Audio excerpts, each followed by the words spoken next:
Heyo and welcome back, gamers. Today I'm going over the things I'd change in Tiny Tina's Wonderlands. Now, immediately, if you came here to be toxic, wrong place, go back to Twitter. I do not care. The point of this video is actually to discuss as a community the things you'd like to see more and less of in the game that I still think has the potential to be the best Borderlands game so far. I'm going to go through all the points I came up with, plus I pulled some from my Twitch and Discord community. As we go through, I would genuinely love to hear your ideas and feedback on mine in the comment section below, again in a non-toxic, constructive way. That way, if the game devs wanted a place to see actual community feedback that isn't the cringe that's on Twitter every day, they actually have a place. So yeah, comment as much as you want, and also like the ones that you agree with so we can see how many people agree with different points. Starting with not the game directly, but if I was a part of the team making and or promoting it, communication. Not many game companies do it well, to be fair, but simply explaining what's on the horizon for a game, whether that be bug fixes, buffs, DLC, seasonal events, even if it's a small amount, it at least tells the community that something is a work in progress or something's coming to look forward to, rather than hearing absolutely nothing and assuming nothing's going to change, so they just leave the community. That can be improved even further by interacting more with the community. Wonderlands, to be fair, hasn't had the greatest impact in terms of community behavior, unfortunately, hence why I just keep complaining about Twitter. But this community does still have a lot of wholesome, genuine people in it that just enjoy playing and creating things around the Borderlands game. Interacting with those people, replying to and or sharing, for example, community cosplay. Someone made a real life vending machine from Borderlands 3 a year or so ago. There's community run events, etc. By doing that, replying, sharing, that kind of stuff, it removes the negative perception that the game devs and the players of the game aren't in the same community, which they definitely are. They both enjoy the same game. They're in the community together. And in terms of promotion and building excitement, I'd personally love to see a DLC trailer before the night of DLC launch, so people know what's coming, to look forward to it, and so they can play it on launch night with everyone else if they're given a heads up that it's actually coming. For the game itself, a few small changes. First, I'll smash these out. Weapon skins being added to the game like Borderlands 3. Not sure why this game's the most customizable one by far, but they took weapon skins away. The one customization you can see while running around in game, and it gives the weapons a completely different and unique look. Melee builds, although very strong at the moment, they have a lot of aspects in this game they can't even attempt. For example, DLC 2 boss is designed to not be reachable. Same with Bernadette, it's just flying around. Delete the invisible barrier stopping you from reaching the DLC boss, and have Bernadette land on the edge of the platform as an intended mechanic, especially after Melee was promoted so much early in the game trailers before launch. I'm going to avoid hotfix balancing things because the list is too long and very easily changeable, likely already on their radar. But number one has to be UI bugs. In the bank and backpack needs to be fixed. It's better than launch, but it's still just pain and suffering, and it's something everyone interacts with every time they play the game, and those stuck around way too long for Borderlands 3 as well. Emotes, stay active. So if I use a sit emote, the character stays sat until I move. Same thing with dancing emotes, not sure that's not already a thing. And let them be bound to a key again, so you can actually hit the arrow button and it automatically uses that emote like they had in Borderlands 3. Again, not sure why they took that away. Mail system to send items between friends. I assume that was taken out to stop people sending modded items, I guess. But people are going to use modded items if they want to anyway. That won't stop them. I thought it was a cool idea to trade items between friends without them having to be in the same game at the same time, which is pretty hard to do sometimes because shift is annoying. The trade system is still available in game, so I don't really see the reason not to bring that back. Again, I thought it was a cool idea. As for the weapons still to come out, not everything has to be super gimmicky to the point where it's difficult to use. A normal shotgun like a Stagecoach, Garcia, Hellwalker from Borderlands 3, the ARs, they're just fun to use. They don't all have to shoot random bullets with slow projectile speed that have drop-off. Some can just be normal with cool designs. Playthrough, level progression blockers personally annoy me. Let me know what you guys think. But when I get to Karnok's Wall and it stops me and makes me level up 5 times, I don't want to have to do that every time. I don't want to have to do the Shrine Trials each time. I usually end up farming Zomboss anyway. But what's the difference in making me hold back 2 to 5 levels across the game? Just let me progress with the enemy scaling to my difficulty as I usually would, and then I can just grind my levels at my own pace in my own way after completing the story. That's just my personal opinion. Myth rank toggle, each ability should be able to be turned off individually and collectively. So for example, you can keep on your loot luck bonuses, but turn off your companion and or melee damage like you could for Guardian rank in Borderlands 3. Character background can't currently be switched. I don't know the logic behind this because everything else can be customized after starting the game. Plus they actually changed what each background affected after launch. So adding an additional option to change the background of your character like you can skill and hero points just makes sense. Enchantments are just painful to deal with. Of course, a lot better than what Borderlands 3 started with, and a lot better than what even Wonderlands started with, but it's just not an enjoyable experience to sit there staring at each enchant reroll 30 plus times with copious different options and still not getting what you need. Then your item's stuck costing 4,000 moon orbs per roll, giving you only 4 chances because 16k is the maximum capacity for moon orbs, and there's 0 shot you get what you need in 4 rolls when there's so many enchants. New idea, make rolls cost a maximum of 2,000, make the new capacity that you can hold for moon orbs being 20,000, so worst case, you still get 10 shots at what you want. But on top of that, you can spend all 20k in one shot and choose the enchant that you actually want for the item, which still incentivizes grinding moon orbs because there's so many items you have to reroll per build. And there's also a bit of added risk. Try your luck to try and get it cheaper. Maybe you get it after 6 tries and it only costs 12k, or you just pay the premium and get what you want before grinding for your next item. Class mods have always been a problem in Borderlands games. Obviously, there is way too many parts to roll to get the good mod. In Wonderlands, you've got the skill points at the top, you got class powers, they have to be the 2 that you actually chose and in the right order. Passives, there's 3 to 5 different rolls on those alone. Then you have to get the right type of mod, and on top of that, Legendary, Chaotic, Volatile, and Primordial currently exist depending on what level you're on. An idea had to make class mods more obtainable while actually being fun was the Maker. A raid boss you have to successfully take on 3 other raid bosses to even get to, then they have the most health in the game, and on top of that, it's Tina. There is a lot of potential there. After successfully defeating Tina, she spawns in a table or a workbench, or opens a portal to a small room with said workbench. At this workbench, you could spend 10 to 20,000 moon orbs. I don't know the price, but you guys can set it. You can then choose your class power on your class mod and the order they appear, so you can modify your current class mod. Option 2, you can spend 2,000 moon orbs per roll to reroll the 3 to 5 passives at the bottom of your class mod, like the enchant system currently is. I don't think you should be able to pay a premium to choose all 3 to 5 because they're a lot more valuable, but you should be able to at least have a chance to reroll and get a better roll than what you currently have. Option 3, if the choose your enchant system seemed a little bit too easy, you can just spend 20k and get what you want. You could put that option right here. So you have to defeat the strongest enemies in the game, but then you can actually modify your gear as a reward. That'd be a better balance, at least in my opinion. Let me know what you guys think, considering you still have to get the correct class mod ability, the correct skill points, and the amount of skill points in each one that you want. And on top of that, you still have to get the Legendary, Chaotic, Volatile, Primordial to roll on the mod you actually want. And it would actually incentivize the grind to modify that gear as well. As for class feat, which if you don't know what that is the extra little ability you get depending on what class you choose. For example, the mushroom pet is a class feat. And skill trees are very out of balance and could use buffs and nerfs, etc., which they are slowly doing with tweaks to individual skills, but a relatively easy change, at least in my opinion, that could be made to balance the characters is giving them all decent class feats. Anyone that's ever played the game or seen someone play the game as Spellshot know they are the strongest Avenger, and it's not even close. A huge chunk of that power comes from the great class feat they have, stacking up spell damage from casting a spell and or reloading. It's a really cool mechanic and extremely strong. A mechanic that is in the same game as Demomancer with 30% extra critical hit chance as their class feat, which across the board is pretty worthless. Then you remember their main action skill grants instant critical hits, so it's just not needed, which yes, they get the bonus outside of their action skill, but that is such a small benefit and not even comparable to spell shots.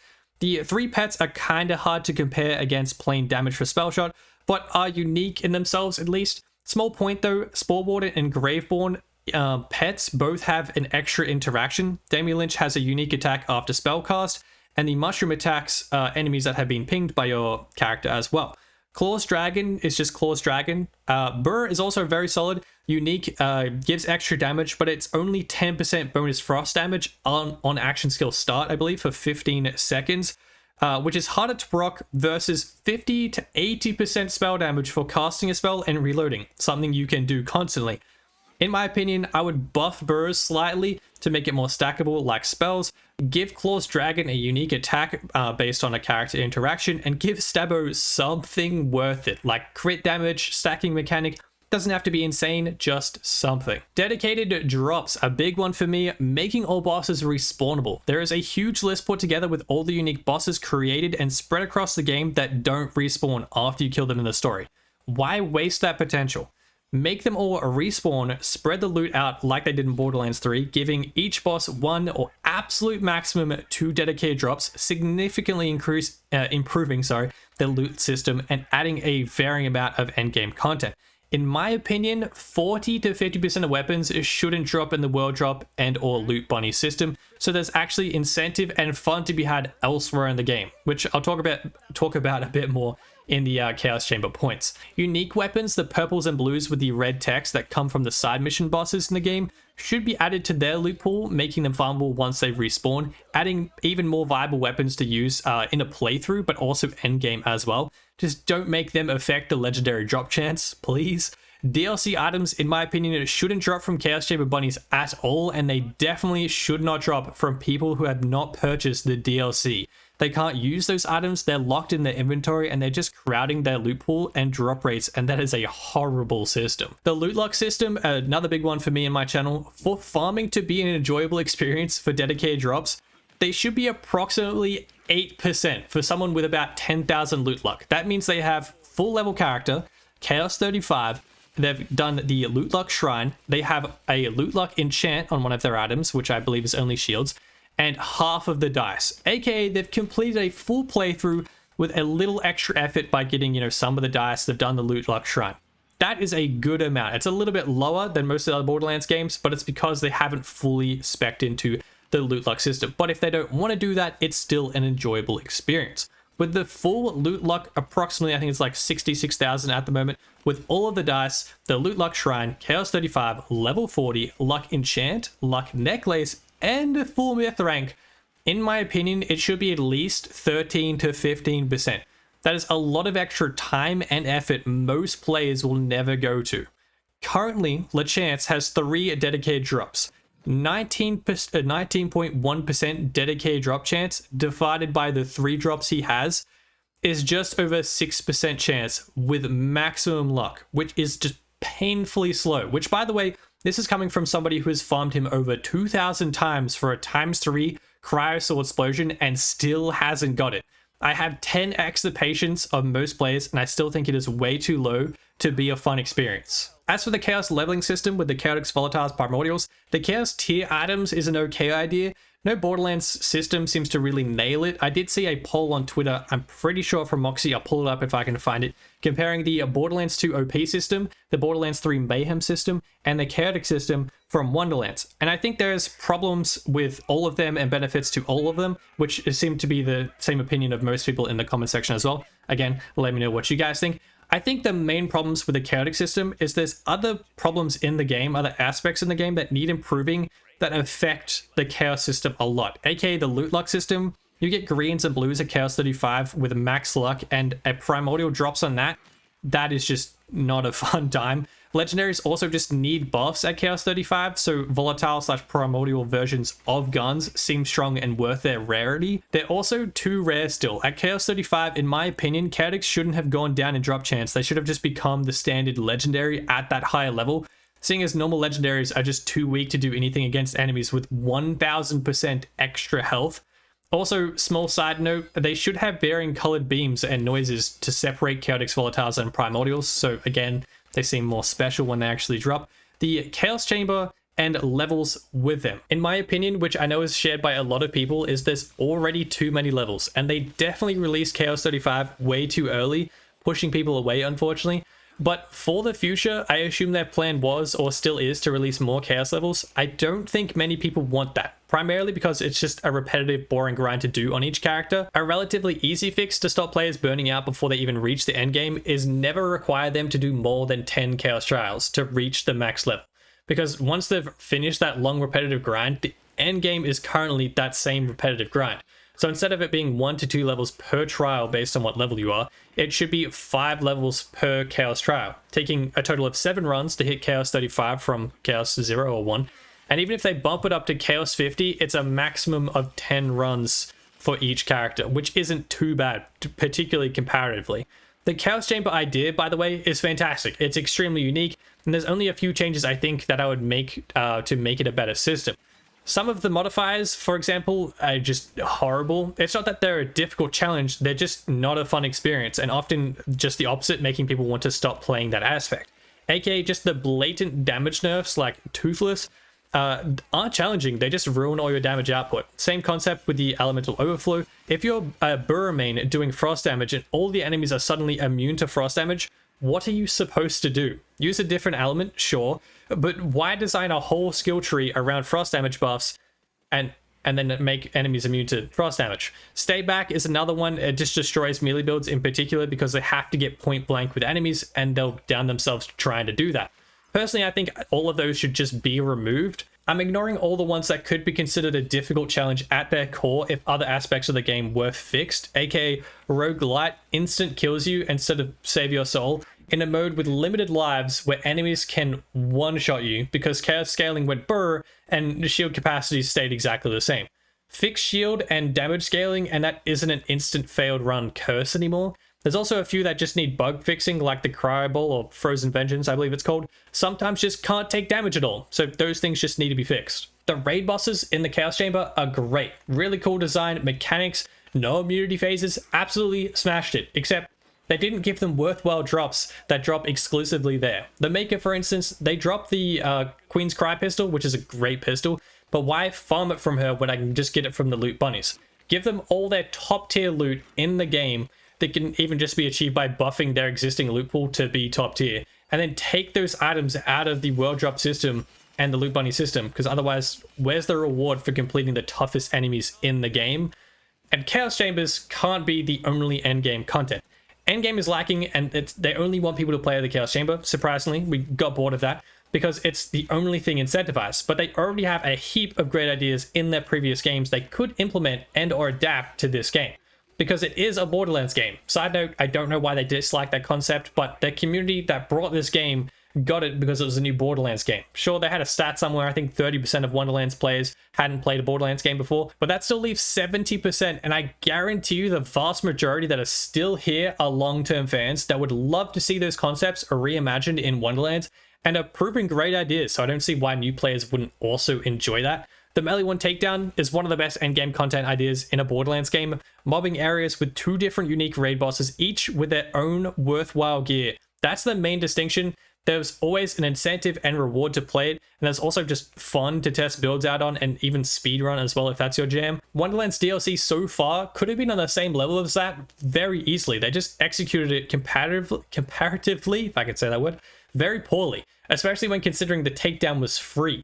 Seasonal events like the Cartel event are amazing. Again, same formula, very unique idea story-wise. Map design is always fantastic in Borderlands game, and the gear was top tier and fun to use. Not overly gimmicky, and again, free, which just means more players stick around in the community for longer, enjoying the game and more likely to play future games and purchase quality DLC. Standalone raid bosses outside of the Chaos Chamber could cost moon orbs at the door, like it cost Iridium to get into previous games' raid bosses. They're just fun to test builds against, especially if it's for worthwhile gear against bosses with good mechanics that just aren't immunity phases, because there is a mixture of both in Wonderlands. Lots of enemies have unique attacks, like way better than what they had in Borderlands 3, but a lot of them also have very annoying immunity phases. Like Dragonlord, for example, has so many people actually hate finding him in the Chaos Chamber because he's just not enjoyable, nor does he have worthwhile loot for dealing with that, and that's the final boss in the game.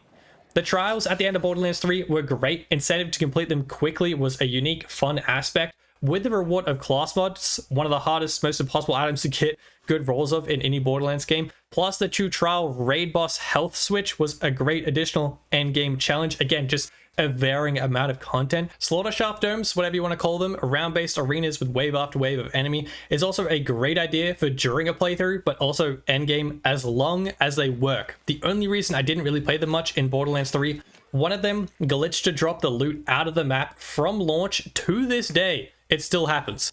One of them is filled with rocket launcher wielding COV, which as a flak main was just the least enjoyable experience there was. And the third one, the animal based one in Eden 6, was pretty decent.